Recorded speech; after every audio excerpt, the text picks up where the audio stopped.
इतिहास अतीत में घटित घटनाओं का विवरण है। अतीत का अध्ययन इतिहास कहलाता है। इसका मतलब जो समय बीत चुका है, अगर हम उस बीते समय का अध्ययन करें, वो समय का अध्ययन ही इतिहास कहलाता है। इतिहास का जनक जिसे हम कहते हैं, उनका नाम है हेरोडोटस। और भारतीय पुरातत्व का पिता अगर हमें किसी कहते हैं तो सर अलेक्जेंडर कनिंघम को कहते हैं। इतिहास इतिहास का अध्ययन इतना विस्तृत है कि उसको अध्ययन के लिए हम इसे 3 कालखंड में बांटते हैं। और वो 3 कालखंड इस प्रकार हैं: प्रागैतिहासिक काल, दूसरा आदि ऐतिहासिक काल और तीसरा ऐतिहासिक काल। पहला प्रागैतिहासिक काल। प्रागैतिहासिक काल वह काल है जिसमें उस समय के लोग किसी लिपि और लेखन कला से परिचित नहीं थे। मतलब कि उन्हें लिखना या पढ़ना नहीं आता था। जैसे कि पाषाण काल हो गया, ताम्र पाषाण काल हो गया। दूसरा है आद्य ऐतिहासिक काल। इस काल में लोग लिपि से परिचित तो थे, लेकिन उस समय की जो लिपि थी, आज के समय हमारे पुरातत्ववेत्ता उसे पढ़ नहीं सके हैं, जैसे कि हड़प्पा सभ्यता और सिंधु घाटी सभ्यता। और तीसरा है ऐतिहासिक काल। इस काल की जो लिपि है उससे हम परिचित भी हैं और हम उसे पढ़ भी सके हैं, जैसे कि प्राचीन भारत का इतिहास और मध्यकालीन भारत का इतिहास और आधुनिक भारत का इतिहास।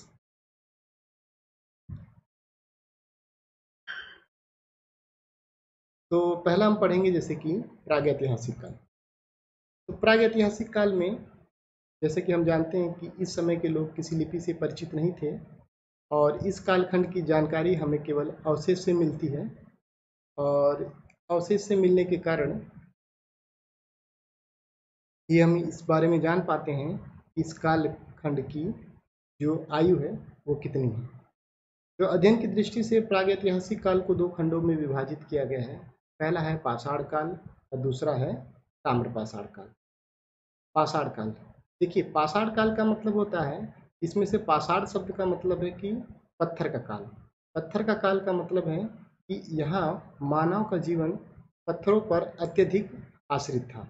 जैसे कि वो पत्थरों से शिकार करते थे, पत्थरों की गुफाओं में रहते थे और पत्थर से ही आग जलाते थे और तथा इसी से शिकार करके वो अपना भोजन यापन करते थे। तो सर्वप्रथम भारत में इस 1807 ईस्वी में रॉबर्ट ब्रूसफुट ने पाषाणकालीन सभ्यता की खोज की थी। अब ये पाषाणकालीन सभ्यता को इनके कालखंड के अनुसार विभाजित किया गया है।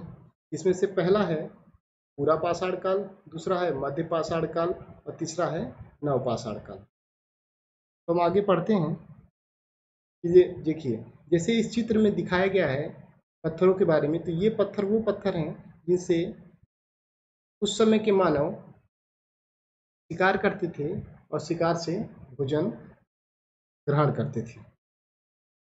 ये हो गया हमारा टॉपिक पहला, पूरा पाषाण काल। तो पूरा पाषाण काल सबसे प्रारंभिक समय था। ये वो समय था जिसमें आदि मानव रहते थे। इस समय की जो आयु बताई जाती है वो 20 लाख ईसा पूर्व से लेकर 12,000 ईसा पूर्व तक मानी जाती है। इस समय के मानव को आदि मानव कहते थे। आदि मानव का मतलब है कि वो मानव जो शुरुआत के मानव होते थे और जिनका जीवन जो होता था वो शिकार करके भोजन करने पर ही आश्रित होता था। उनका जीवन खाना बदोश था। खाना बदोश का मतलब है कि वो सिर्फ खाने के लिए शिकार करते थे और उसके अलावा उनके पास कोई कार्य नहीं था। इस काल के मानव की सबसे बड़ी उपलब्धि जो थी आग की खोज थी। जैसा कि इस चित्र में दिखाया गया है कि वो पत्थरों से आग उत्पन्न करते थे और उस पर अपना भोजन पकाते थे और सर्दियों में गर्मी ग्रहण करते थे। तो इस समय की सबसे बड़ी जो खोज थी वो आग की खोज थी। मानव पत्थर के बड़े बड़े औजारों का इस्तेमाल करते थे और इसी इस्तेमाल से वो शिकार करते थे। जैसे कि कोई जानवर हो गया, उसका अगर उनको भोजन करना है तो बड़े बड़े पत्थरों से वह उनका शिकार करते थे। और मनुष्य ने यहाँ पे चित्रकारी करना भी शुरू कर दिया था। इसका पता हमें भीमबेटका जो कि मध्य प्रदेश में है वहाँ की गुफाओं में इसके चित्र देखने से हमें पता चलता है। ठीक है, तो आगे बढ़ते हैं। दूसरा आता है पाषाण काल का मध्य पाषाण काल। तो मध्य पाषाण काल वो पाषाण काल है जो पूरा पाषाण काल के बाद का काल है, जिस और इसकी ईस्वी मानी जाती है 12,000 ईसा पूर्व से लेकर 10,000 ईसा पूर्व तक इसका कालखंड माना जाता है। इसमें मनुष्य ने जो खानाबदोश जीवन जीता था उससे कुछ आगे बढ़कर पशुपालन करना भी शुरू कर दिया था, और जो उसके जो हथियार होते थे वो अब बड़े बड़े ना होके उन्होंने उसका एक रूप छोटा रूप कर लिया था, जिससे कि वह आसानी से उनके पास रख भी सकते थे, क्योंकि बड़े बड़े पत्थरों को हमेशा लेके जाना संभव नहीं था। तो छोटे छोटे पत्थरों से ले जाके वो जंगल में शिकार करते थे और शिकार करके वो भोजन ग्रहण करते थे। तो उन छोटे हथियारों को एक नाम दिया गया है जिसे माइक्रोलिथ कहा जाता है। तो एग्जाम पॉइंट ऑफ व्यू से क्वेश्चन वन लाइनर का बहुत जरूरी है कि अगर पूछता है कि मध्य पाषाण काल के पत्थरों को क्या कहा जाता था तो उन्हें माइक्रोलिथ कहा जाता था। और इसी कालखंड में मनुष्य द्वारा पहला जानवर पाला गया।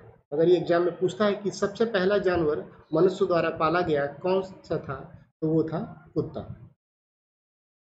आगे बढ़ते हैं। तीसरा तीसरा पाषाण काल का ही एक कालखंड है नवपाषाण काल। नवपाषाण काल मध्य पाषाण काल के बाद का काल है और इसका समय माना जाता है 10,000 ईसा पूर्व से लेकर 3,000 ईसा पूर्व। इस कालखंड में मनुष्य स्थायी आवास बनाकर रहने लगा था। जैसे कि अब हम इस चित्र में देख रहे हैं कि यह एक घर बना के रहने लगा था, पशुपालन करने लगा था और साथ ही साथ इसने कृषि करना भी आरंभ कर दिया था। तो देखिए, कृषि करने के लिए हमें किसी एक स्थान पर रहना जरूरी है ताकि हम उस कृषि की देखभाल कर सकें। इसीलिए जो मनुष्य था वो आसपास कृषि के आसपास ही घर बनाने लगा और वहाँ पे पशुपालन भी करने लगा। तो पशुपालन और कृषि करने के लिए वो एक स्थायी आवास पे रहने लगा।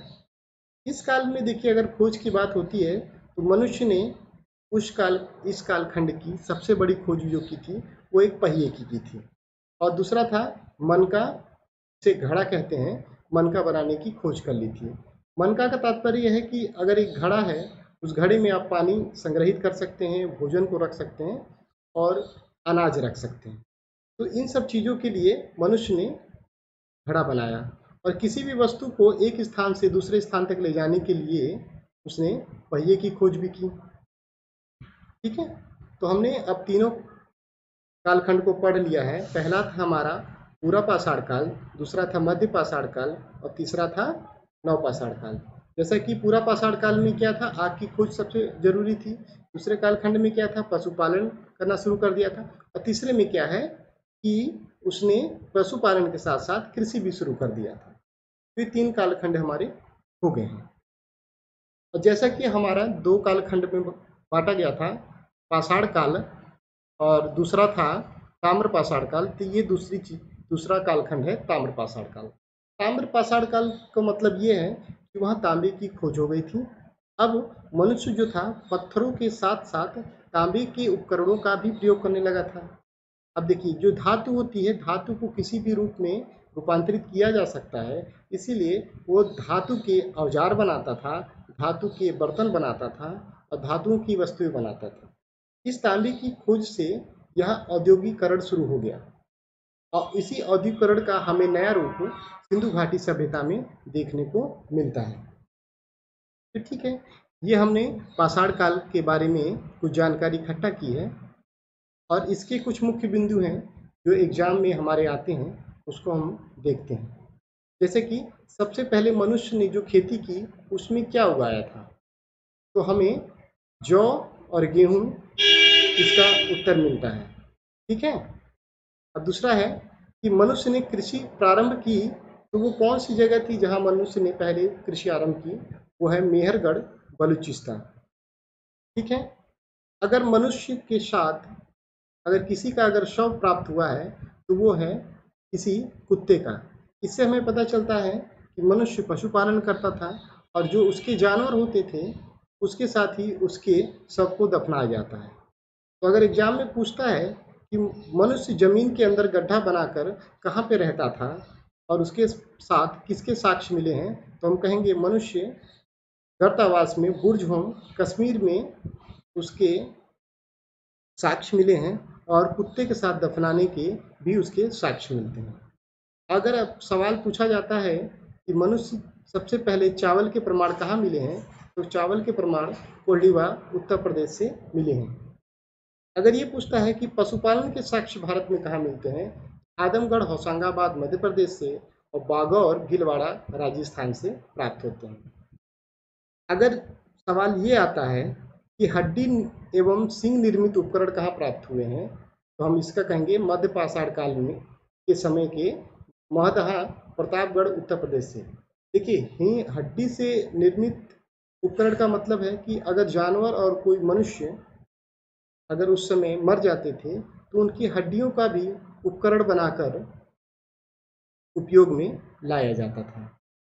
और अगर ये पूछा जाता है कि भारत में मानव का सर्वप्रथम साक्ष्य कहाँ मिला है, तो हम ये कहेंगे कि मध्य प्रदेश के पश्चिमी नर्मदा क्षेत्र में मानव जीवन का साक्ष्य मिला है। और अगर एग्जाम में पूछता है कि खाद्यान्नों का उत्पादन सर्वप्रथम किस काल में हुआ था, तो हम कहेंगे कि नवपाषाण काल में खाद्यान्नों का उत्पादन प्रारंभ हो गया था। और यह आता है कि बलूचिस्तान के कच्छ मैदान स्थित मेहरगढ़ से सर्वप्रथम स्थायी जीवन के प्रमाण मिलते हैं। स्थायी जीवन का मतलब है कि अगर कोई मनुष्य आवास बनाकर रह रहा है और साथ ही साथ पशुपालन कर रहा है और उसके साथ कृषि कर रहा है, इससे ये पलता है कि उनका ये जीवन जो था वो स्थायी था।